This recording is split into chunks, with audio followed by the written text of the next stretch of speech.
우리는 자꾸 이제 은혜를 이야기합니다. 은혜를 이야기하다가 은혜 하다가 은혜로 있다고 하다가 그 은혜로 선 자리에서 은혜로 반응하는 자리의 삶들. 근데 거기에서 은혜가 다시 빠지면 무엇이 남냐면 율법이 남는 거죠. 형식이 남게 되는 거예요. 새벽 기도도 제가 누누이 말씀드렸잖아요. 은혜를 받아서 내가 하나님께 새벽에 나와서까지 하나님과 만나고 싶은 거예요. 근데 그렇게 은혜로 시작된 자리였는데 하루, 이틀, 3일, 30일, 한 달, 1년 또는 10년이 지나니까 이젠 이게 습관이 되는 거죠. 그래서 은혜는 사라지고요. 새벽에 가야 돼. 근데 막연하게 왜 가야 돼? 가서 뭐 해야 돼? 잊어버리게 돼요. 잊어버리게 되니까 은혜가 빠지면 어떻게 돼요? 이제 이 자리가 내 삶의 습관과 형식이 되어버리고 말아요. 그러면 뭐가 된다고요? 사람이 안 나온 사람에 대해서 판단이 일어서요. 왜 저 장로님은, 왜 저 권사님은 안 나오지? 또 때로는 뭡니까? 자기 자신을 판단하게 돼요. 오늘 나왔으니까 마음이 편안해. 그래도 오늘 내가 나왔다. 오늘 내가 제대로 나와서 기도하고 가니까. 근데 오늘 내가 눈을 좀 늦게 떴어요. 그럼 자기 자신에 대해서 막 한탄을 하게 되는 거죠. 내가 오늘 왜 못 일어났을까? 여러분, 은혜의 자리로 시작했다가 잠시 은혜를 놓치면 인간의 생각이 들어오게 됩니다. 교회 모든 일도 마찬가지예요. 섬기는 모든 일도 마찬가지예요. 다 하나님이 하시는 거예요. 그리고 때로는 그래도 누군가는 은혜 받은 사람이 그 자리를 지키고 있어야 때로는 그 은혜를 갈구하거나 다시 은혜를 받은 사람들이 그 자리에 와서 같이 함께 또 예배할 수 있는 거죠. 모든 예배가 그렇게 되는 것 같아요. 아직도 제 기억 속에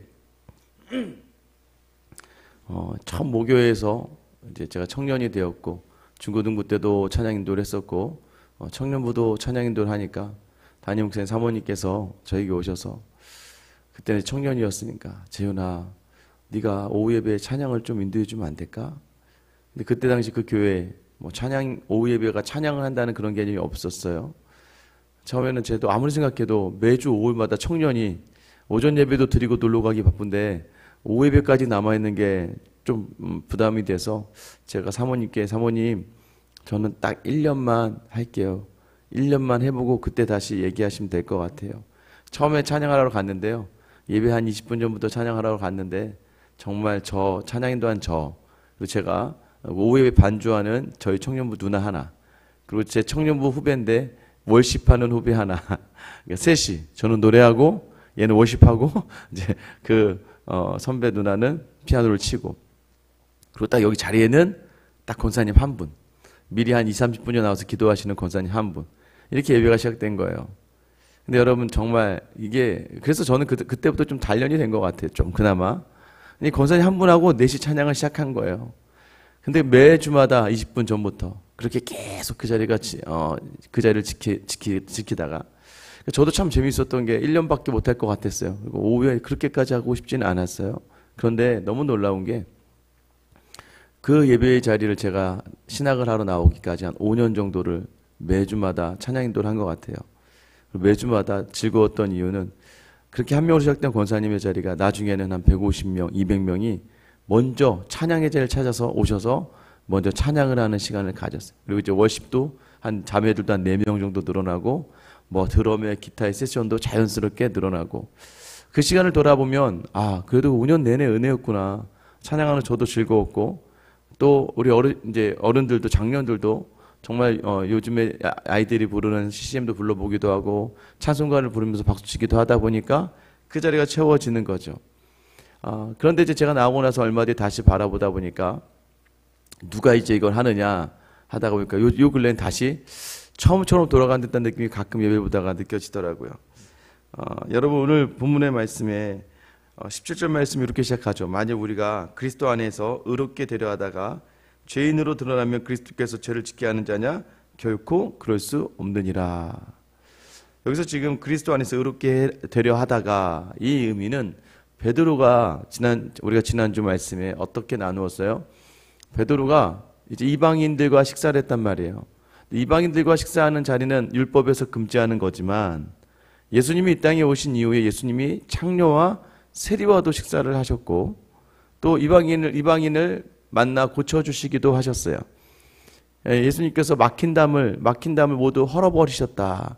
이런 표현은, 에베소에 나오는 표현은 이 이방인, 예루살렘 성전 안에 이방인의 뜰이라는 곳이 있습니다. 이방인 중에서도 하나님을 믿을 수 있겠죠. 그런데 그 이방인들이 올 수 있는 곳은 이방인의 뜰까지지 성전의 제사로는 들어오지 못해요. 이방인의 뜰과 이 성전으로 들어가는 그 사이에 벽이 있었어요. 이 표현을, 예수님께서 그 벽을 허무시고 이방인들로도 예수 그리스도의 이름으로 성전에, 하나님의 성전이 되고 예배하는 자가 되었다는 걸 이야기하거든요. 그러니까 그 예수님의 돌을 쫓는 그 베드로는 그 이방인들과 식사하는 자리가 예수 그리스도께서 하셨기 때문에 그리스도의 본을 따라간 자리였단 말이에요. 그런데 문제는 뭐예요? 갑자기 야고보로부터, 예루살렘으로부터 할례를 받은 기독교인들이 온다는 얘기를 듣자마자 갑자기 부끄러워지고 갑자기 정죄를 받을 것 같아서 그 자리를 피한 자리예요. 그리스도 안에서 의롭게 되려 하다가, 그리스도와 같이 하려고 하다가 죄인으로 드러났다. 뭔가 부끄러움이 드러났다. 그러면 그 예수님께서 죄를 짓게 하는 자냐? 그렇지 않다라는 거예요. 오히려 18절에 만일 내가 헐었던 것을 다시 세우면, 이게 바로 그런 내용이에요. 이미 예수님은 이방인들도 하나님 앞에 나올 수 있는 모든 것을 허물어 주셨는데 내가 그것을 다시 세운다면 오히려 내가 하나님의 뜻을 범하는 범법자가 안 되겠느냐라는 거예요.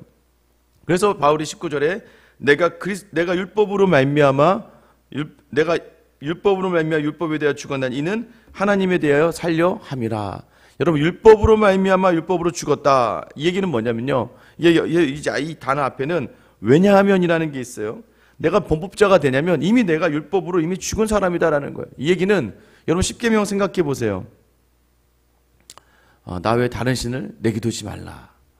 너를 위하여 우상을 만들지 말라. 안식을 거룩하게 지키고 여호와 이름을 망령되이 일컫지 말라. 여러분, 이거 하나만 가지고도요, 여러분 오늘 하루 지킬 수 있겠어요? 나 외에 다른 신을 내게 두지 말아라. 자녀가 여러분의 신이 되지 않습니까? 여호와 이름을 망령되이 일컨다. 나 때문에 누군가가 하나님을 욕하고 하나님 함부로 이야기하는 자리들, 안식을 기억하고 거룩하게 지켜라. 여러분, 정말 안식일날 정말 거룩하게, 정말 구별되게 끝까지 지켜낼 수 있습니까? 여러분, 다 어기죠. 어기면 어떻게 되는 거예요? 죽는 거예요. 내 부모를 공경하라. 여러분, 정말 마음 다해 부모를 공경하십니까?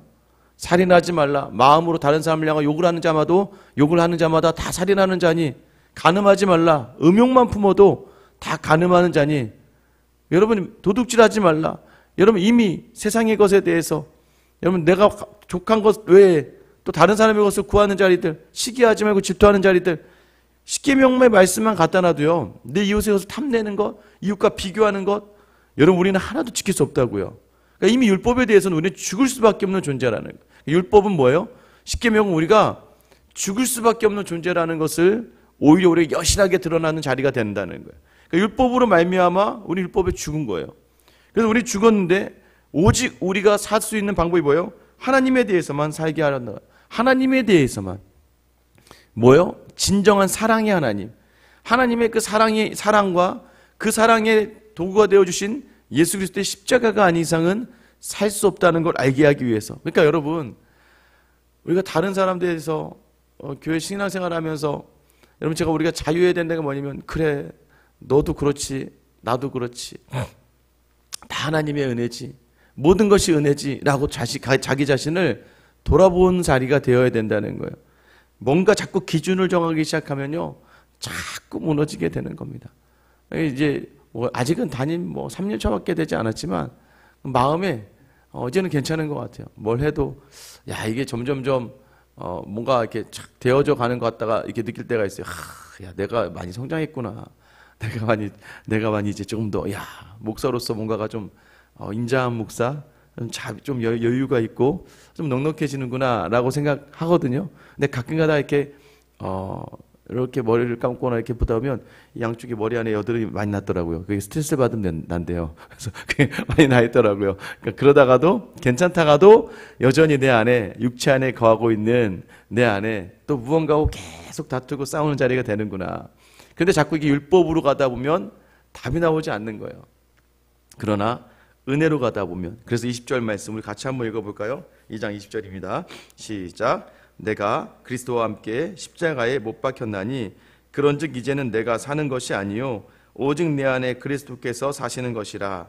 이제 내가 육체 가운데 사는 것은 나를 사랑하사 나를 위하여 자기 자신을 버리신 하나님의 아들을 믿는 믿음 안에서 사는 것이라.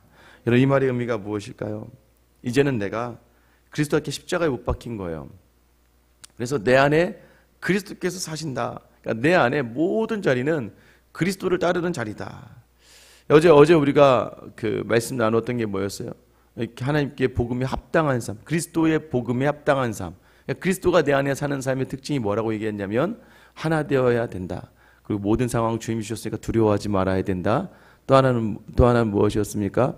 모든 자리마다 하나님께서 내게 허락하신 이 자리, 은혜도 있지만 고난도 있고 그 고난도 함께 받아가는 자리, 그걸 통해 하나님 우리로 하여금 교회로 하나 되게 하시는 자리, 내가 속한 공동체로 하나 되게 하시기 위하여 우리가 권면과 위로와 교제와 또 때로는 긍휼과 자비를 얻었으니까 이제 우리가 어떻게 해야 된다는 걸 마음을 같이 해서 그 그리스도의 마음을 담아서 더 나아가서 어떻게 된다고 말씀드렸습니까?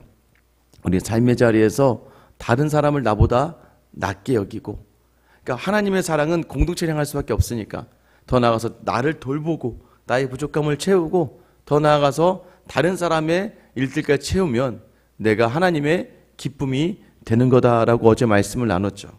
여러분, 내 안에 그리스도가 있기 때문에, 그리스도가 내 안에 있기 때문에 내가 은혜의 사람이면 우리가 겸손하게 된다는 거죠. 겸손한 왕. 왜냐하면 우리 주님이 겸손의 왕이기 때문에 그 낮은 곳에 그 은혜가 가득하게 고이는 거니까 내가 낮아지는 자리는 뭐예요? 그리스도가 높아지는 자리, 예수만 드러나는 자리. 그래서 세례 요한이 뭐예요? 나는 아무것도 아니다. 나는 아무것도 아니다. 오직 저분이, 오직 그리스도만이 너희의 주님이시다. 나는 아무것도 아니고 나는 가리워지고 저분만 흥하여져야 된다. 나는 쇠하여져야 된다. 오늘 하루도 여러분, 우리 안에 뭐가 있어야 돼요? 나를 위하여 자기 자신을 버리신 예수님은 이미 우리를 위하여 자기 자신을 부인하시고 높으신 하나님의 영광의 자리를 부인하시고 모든 만물을 통치한 통치권을 내려놓으시고 죽으셨다는 거죠. 우리가 가야 될 자리가 뭐예요? 그 주님을 따라 자기 부인의 자리로 나아가야 된다는 거예요. 오늘 하루도 내 안에 그 그리스도만이 남겨지는 자리로 나아가야 된다는 것이에요. 여러분, 그것이 뭐예요? 그래서 우리가 내 안에 그리스도께서 사신다. 누가 봐도 내 안에 그리스도만 있다는 것을 보여줄 수 있어야 되는 거예요. 21절 보세요. 내가 하나님의 은혜를 패하지 아니하노니 만일 의롭게 되는 것이 율법으로 말미암으면 그리스도께서 헛되이 죽으셨느니라. 은혜로 구원을 받았는데요, 자꾸 율법으로 나아간다면 어떻게 돼요? 우리 지금 죽을 이유가 없다는 거예요. 이게 뭐냐면 네가 네 힘으로 구원을 받을 수 있었다면 예수님이 왜 죽었겠냐 이거예요.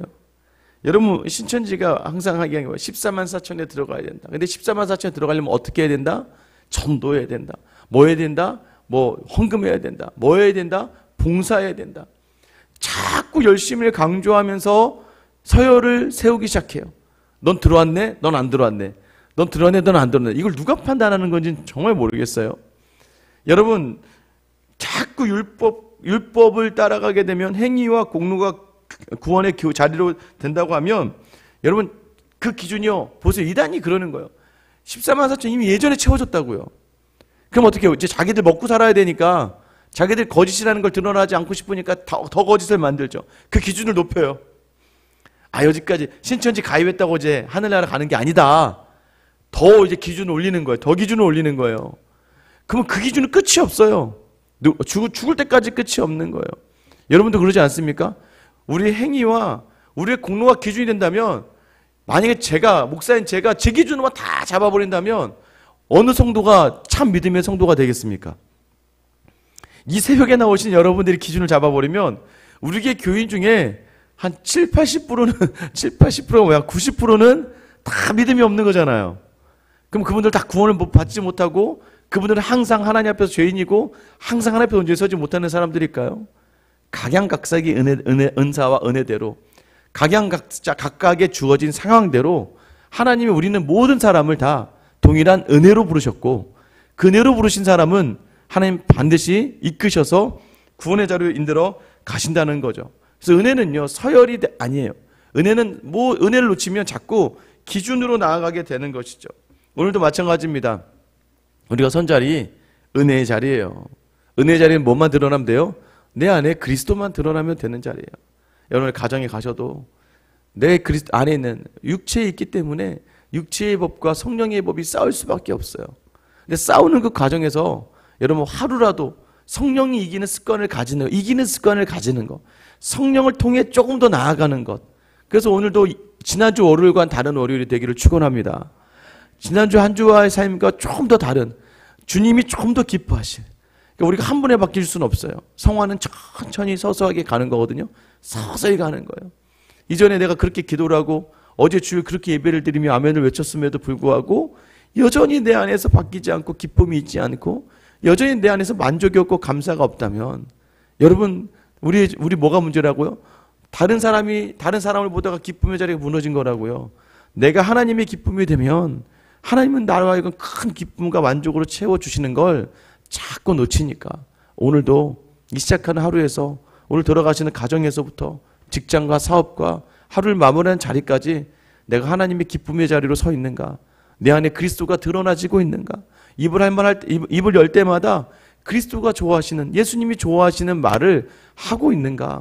여러분 이 하루를 보내신다면 오늘 하루 잠자리에 들기 전에 역시 하나님은 큰 은혜로 채워주시는구나. 여러분 이 은혜를 경험하게 될 줄 믿습니다. 오늘 내 안에 그리스도가 사는 삶을 사는 저와 여러분 되시길 예수님의 이름으로 축원합니다.